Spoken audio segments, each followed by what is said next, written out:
Boa noite, irmãos amados.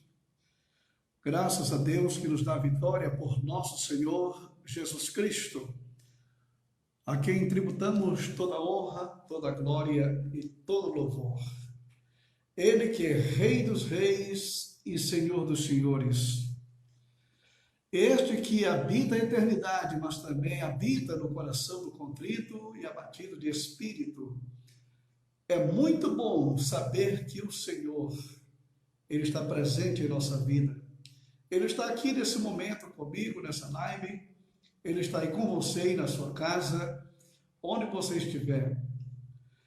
Salomão, quando estava dedicando o templo lá em Jerusalém, ele fez uma oração interessante, quando ele declarou: quem sou eu para edificar uma casa ao Senhor nosso Deus, quando nem o céu dos céus são suficientes para contê-lo? Então, este Deus que preenche todas as coisas, ele tem uma facilidade tremenda de estar, inclusive, no nosso coração. Isso é Deus. É o Senhor, que para ele não existe nada impossível. Foi justamente ele que mandou o seu Filho a este mundo para buscar e salvar o que seria perdido, porque uma das coisas interessantes que nós encontramos dentro do plano de Deus é quando Jesus declara: Pai, eu quero que aonde eu estou, eles estejam também. Que coisa, que gosto, que vontade, que desejo maravilhoso este, de pegar homens vis pecadores, transformá-los numa nova criatura e prepará-los para habitar na eternidade. Isto é a grandeza do Deus que nós servimos. Então, a Ele toda honra, toda glória e todo louvor. Deus é bom e a sua bondade dura eternamente. Muito bem, mas hoje nós vamos continuar a nossa meditação sobre o tema que já começamos, que trata sobre os papéis invertidos, que é a continuação daquilo que nós já falamos aqui, né? E vamos juntos meditar na palavra de Deus. Eu gostaria que você prestasse bastante atenção, ore por nós, para que Deus nos use, para que o nome dele seja glorificado e você seja edificado espiritualmente. Crescer na graça e no conhecimento, este é um dever de todos nós, né? Agora, tratando deste assunto sobre papéis invertidos, uma das coisas que nós observamos é que quando nós olhamos para a sociedade moderna e a comparamos com gerações passadas, nós vislumbramos traços gigantescos de diferenças. Diferença monstruosa que existe entre a geração presente e gerações que já passaram pelo planeta Terra. Naturalmente, você que lê história, você que acompanha a história do mundo, sabe perfeitamente o que eu estou dizendo. Os tempos mudaram. Os tempos são outros. A criação é diferente. O sistema educacional, sem comparação. Só uma coisa que permanece imutável é a natureza corrompida do ser humano. Sempre procura afastar dos princípios deixados pelo seu Criador. Esta é a rebeldia. Esta, na realidade, é a vontade do ser humano. A insubordinação está no coração das pessoas. E quando você observa isso, o salmista, ele já dizia isso há muito tempo atrás. No Salmo 2, versículo de 1 a 3, veja o que o salmista declara. Por que se enfurecem os gentios e os povos imaginam coisas vãs?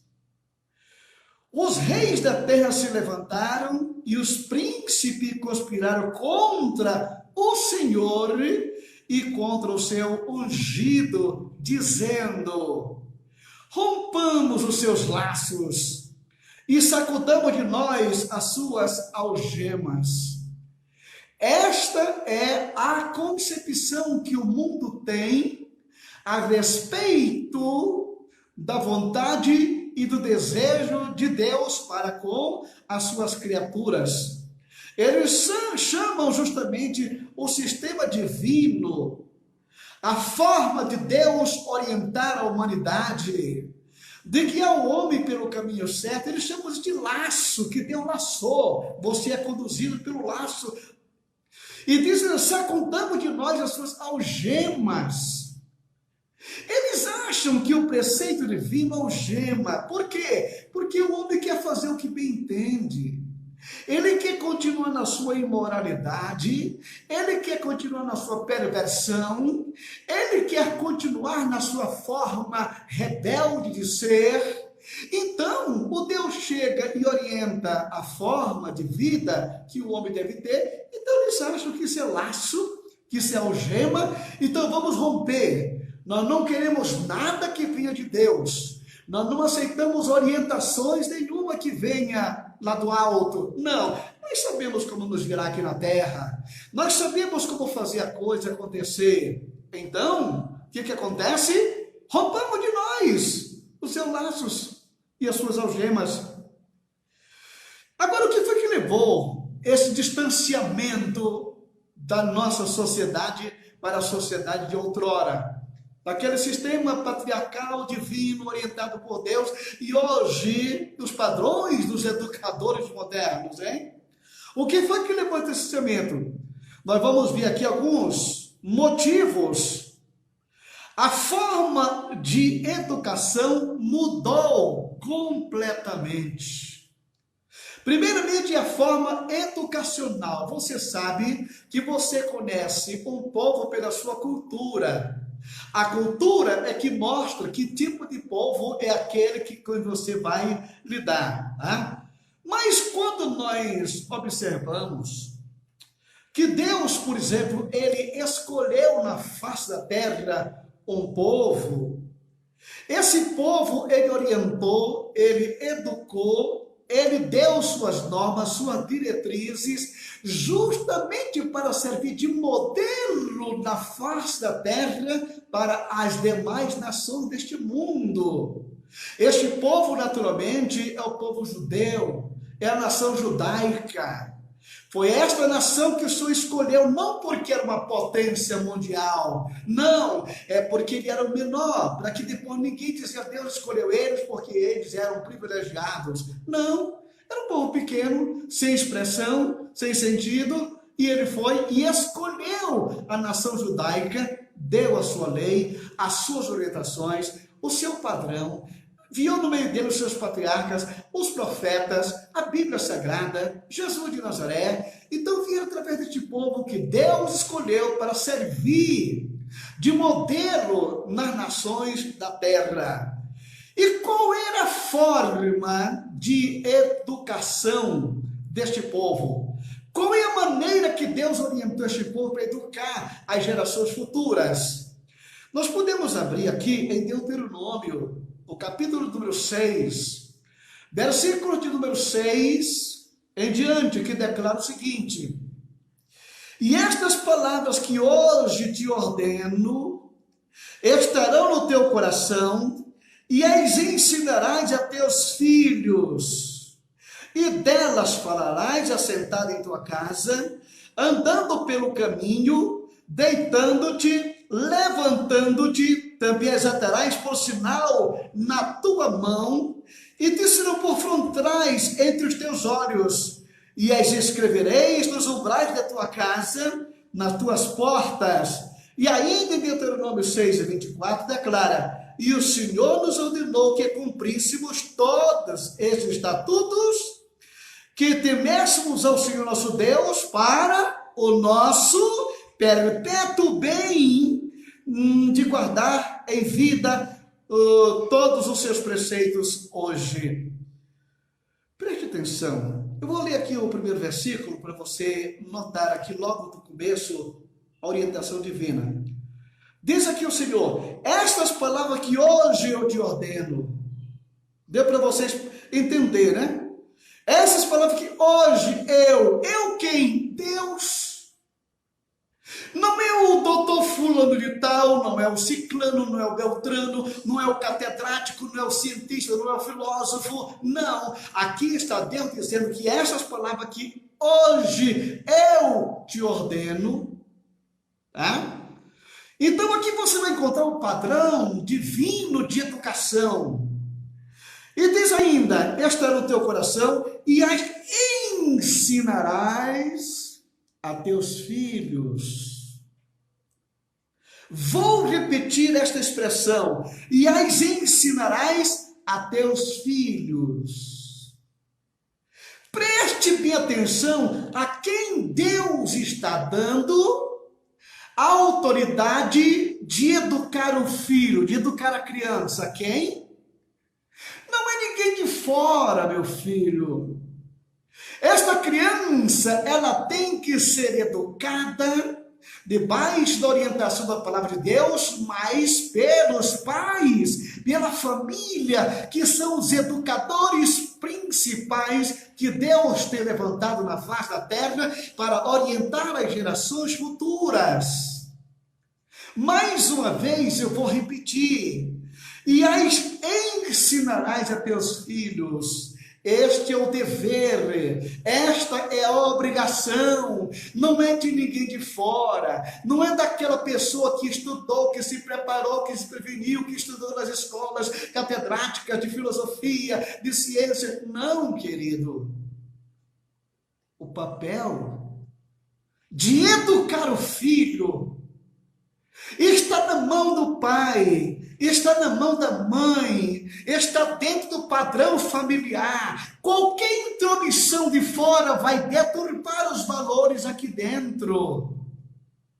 Qualquer intromissão de que quer que seja vai simplesmente desvanecer ou desfazer o padrão que Deus estabeleceu para a família.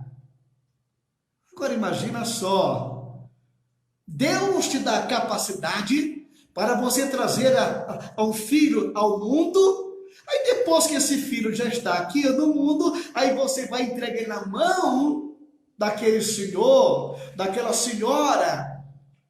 Então, irmão querido, não é este o papel, a responsabilidade é paterna, é familiar. Foi para o pai, foi para a mãe que Deus, ele deu esta responsabilidade da educação do filho. O que acontece? Agora, dentro deste cômputo aqui, de ensinar, andando, caminhando, mostrando, tudo muito bem, existe ainda um modelo que Deus deixou para que os pais utilizassem na educação familiar. Ele mostra o método, ele dá um sistema pedagógico. Provérbios capítulo 13, versículo 24, olha o que declara aqui a palavra. O que não faz uso da vara odeia seu filho, mas o que o ama, desde cedo o castiga. A disciplina, a orientação que se dá para um filho é uma forma de amor que você tem por esta criança.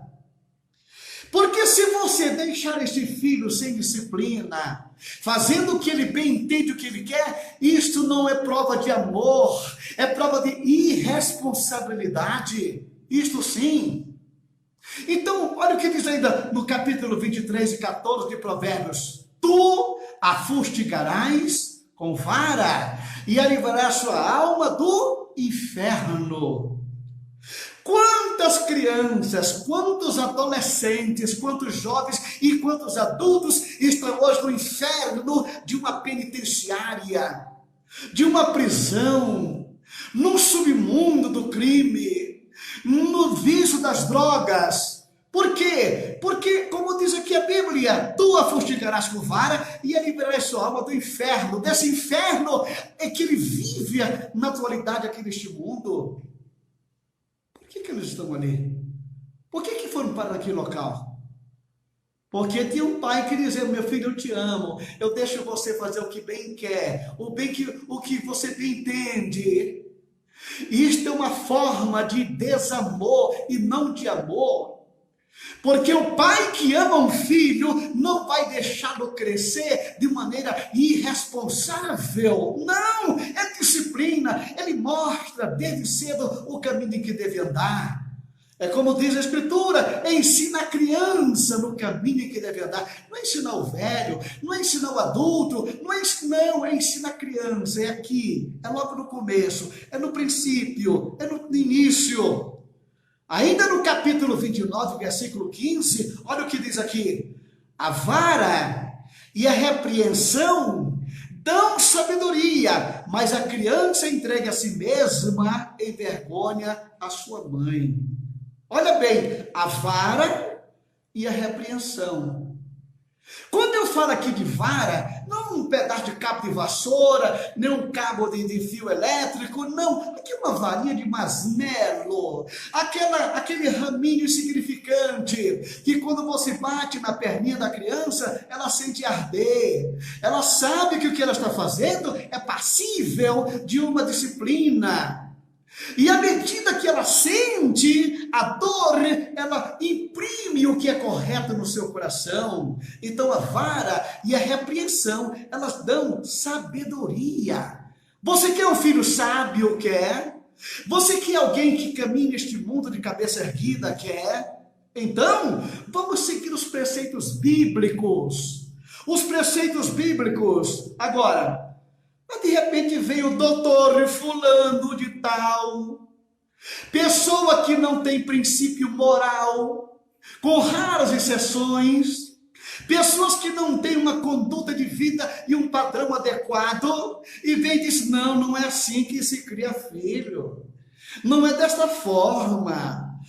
Você tem que deixar a criança expandir o seu desejo, fazer o que ela bem entende. Ela vai evoluir dessa forma, sem disciplina, sem uma orientação.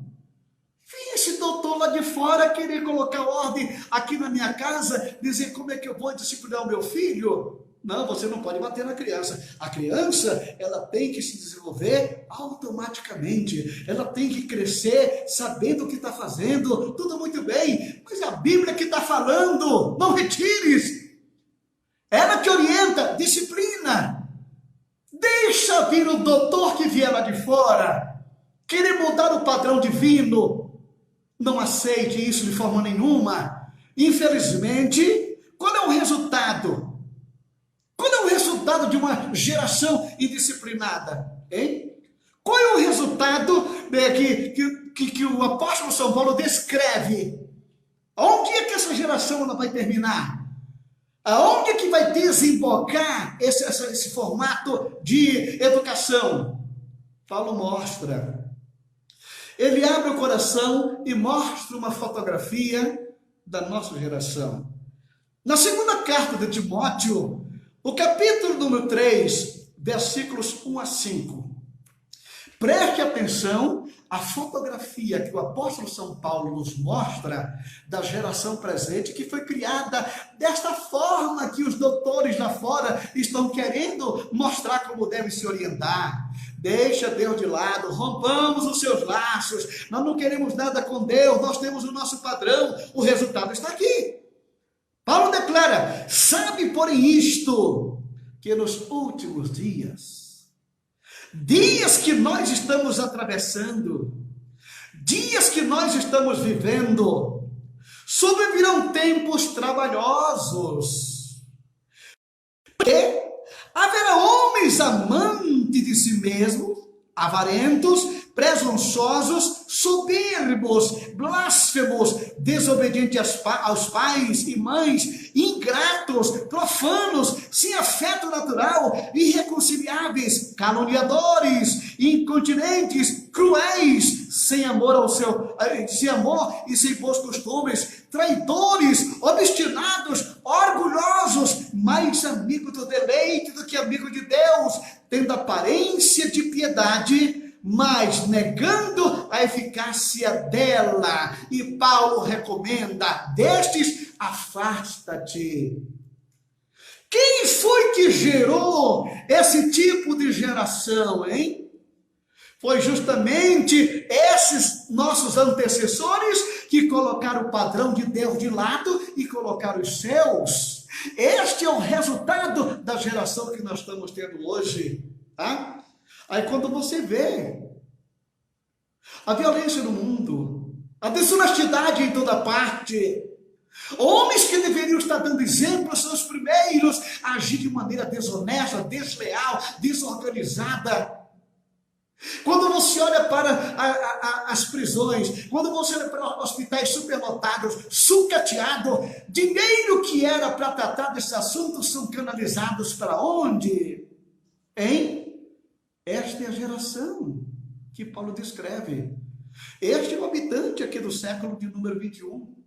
Esta é, na realidade, a geração que nós estamos atravessando e vivemos. Está entendendo? Então aqui está o quadro. Vou ler mais uma vez para você ver que a fotografia cabe direitinha dentro da atual geração. Sabe, por isso que nos últimos dias sobreviveram tempos trabalhosos. Nunca se viu tanto tempo trabalhoso como esse, né? Porque amantes de si mesmo. Pessoas que só pensam em si. Avarentos. Tudo é meu. Eu quero. Eu vou buscar. Nem que custe vida. Nem que custe sangue, mas eu quero.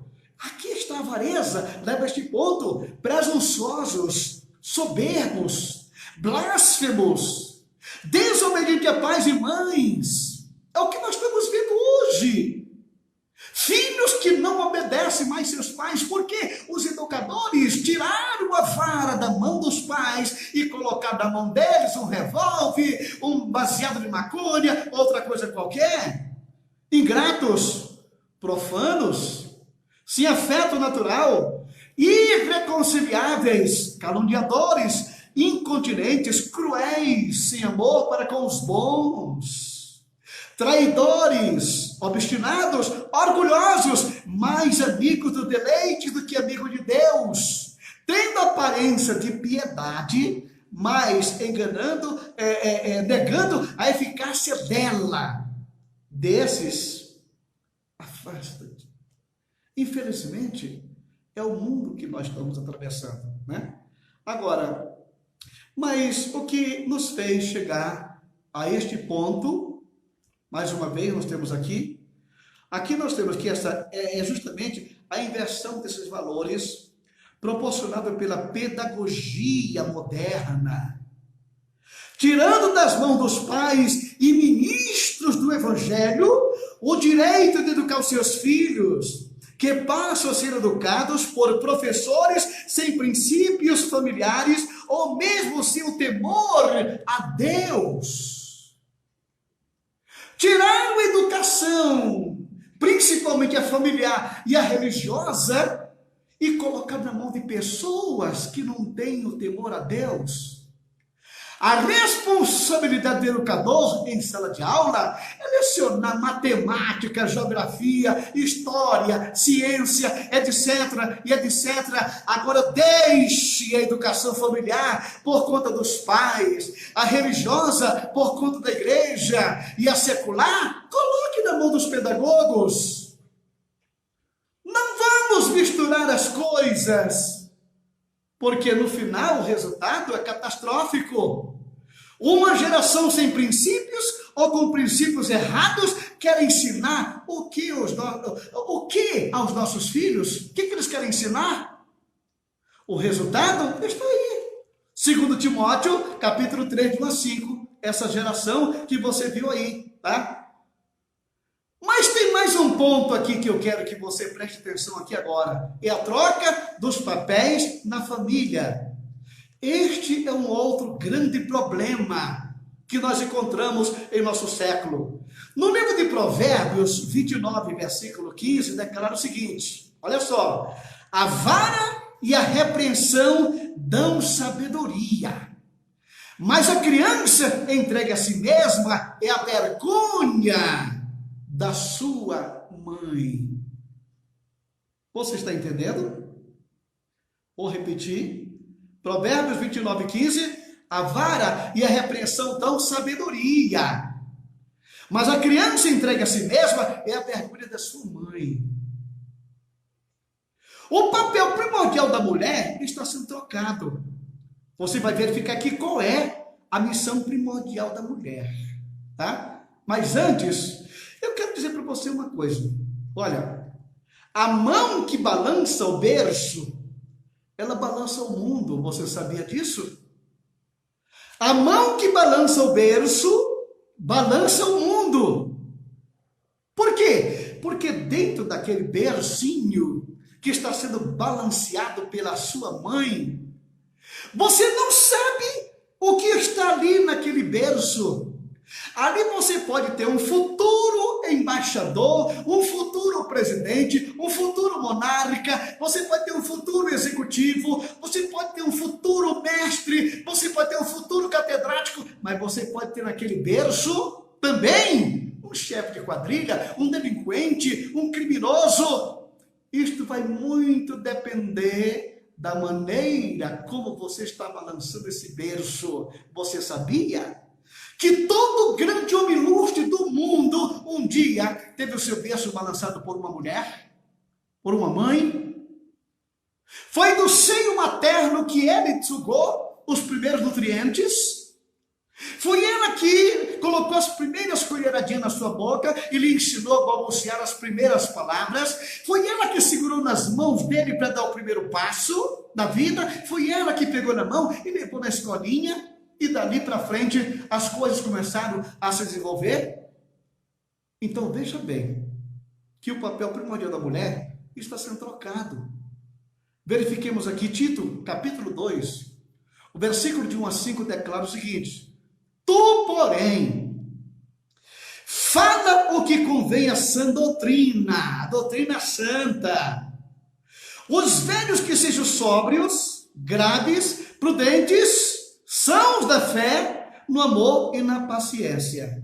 As mulheres idosas, para que ensine as mulheres novas a serem prudentes, amarem os seus maridos, amar os seus filhos, a serem moderadas, castas, boas donas de casa, sujeitas a seus maridos, a fim de que a palavra de Deus não seja blasfemada.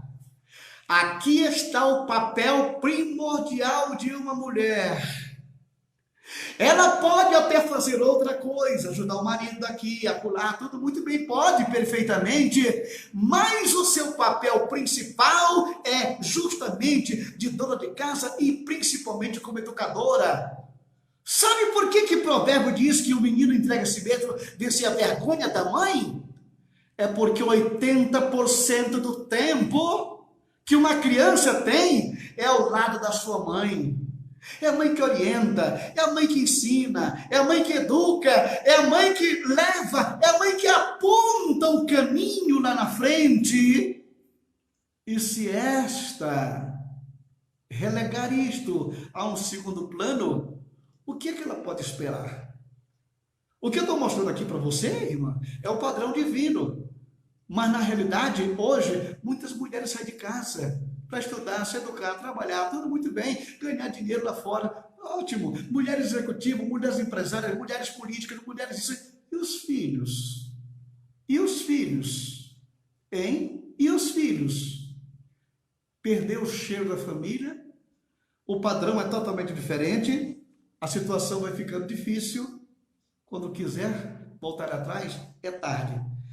Esses tempos trabalhosos, desafiadores e competitivos, têm tirado a mulher de casa, lançando no campo de trabalho, deixando em casa uma lacuna sem precedentes, o que contribui para a destruição da sociedade presente. Existe, na realidade, uma responsabilidade muito grande. O papel da mulher é fundamental na sociedade e na história do mundo, porque todo filho saiu da sua entranha, saiu das entranhas de uma mulher, foi ela que educou, que orientou, que conduziu, foi. E como é que nós estamos fazendo isso? De que maneira? Então aqui vale o alerta às mães e servas de Deus. Procure fazer a coisa de maneira correta, sem abrir mão desse seu dever maravilhoso. Eu sempre trabalhei fora, a minha esposa sempre me acompanhou no trabalho, mas o tempo que nós tínhamos era para os filhos. Nós nunca fomos para a igreja e deixamos criança em casa, na frente de uma babá eletrônica, assistindo o seu Faustão, assistindo a Dona Xuxa, assistindo essas novelas profanas, assistindo esses jornais que é só sangue, é só violência. Não! Eu e a minha casa serviremos ao Senhor. Foi o que Josué disse para a sua família. Quem quiser ir para onde quiser, vá, mas eu e a minha casa, eu vou servir ao Senhor. Você está entendendo? Então não tem problema. A mulher ajuda o marido, mas não esqueça que o seu dever principal é a casa, os filhos e o marido. Eu gostaria que você recebesse esta palavra de um pastor amigo que está aqui para te ajudar naquilo que for necessário. Você pode até entrar em contato conosco depois, qualquer problema, qualquer coisa que você quiser conversar, estamos aqui à sua inteira disposição. Mas eu quero orar por você agora, mãe. Eu quero orar por você agora, esposa. Eu quero orar agora por você, marido. Você, dona de casa. Que a graça de Deus, ela continue abundantemente sobre você. Que os seus filhos possam ver você em volta da mesa. Que você seja aquela mãe orientadora, aquela mãe amiga, aquela mãe pacificadora, aquela pessoa que Deus mandou do céu para esta casa. Então oremos, Pai, eu te peço por esta irmã, por este irmão, por esta família, que a tua bênção repouse sobre este lar de maneira especial, que o teu nome seja glorificado através da vida dessas tuas filhas, desses teus filhos, que estão nos ouvindo aqui nesta hora, Senhor. Supre as necessidades, dê sabedoria, dê para esses filhos a obediência devida a seus pais, porque aqui está o princípio de grandes realizações. Pessoa que quer longevidade, pessoa que quer sucesso em tudo, o caminho é honrar pai e mãe. Deus continue te abençoando rica e poderosamente bem. Amém? Amém? Pai, eu te peço ainda pela tua igreja na face da terra, pelos obreiros, pelos pastores, pelos teus filhos que estão lutando para entregar ao teu povo a mensagem da palavra de Deus nesses tempos difíceis, Senhor. Eu também te peço pela nossa nação brasileira, pelas autoridades constituídas, Senhor, e não aceitamos que Satanás tome vantagem na vida desses homens que estão lá na linha de frente, Senhor. Tira todo espírito de contenda, todo espírito de desavença, todo esse espírito de partidarismo. Caia por terra agora toda a pressão diabólica e que os homens possam se unir, lutando por um sonho ideal, que é a felicidade dessa nação e do seu povo. Continua conosco, no precioso nome de Jesus Cristo, te agradecemos. E a graça de nosso Senhor Jesus Cristo, o amor de Deus nosso Pai, a comunhão e a consolação do Espírito Santo seja com todo o povo de Deus, agora e sempre. Amém e amém.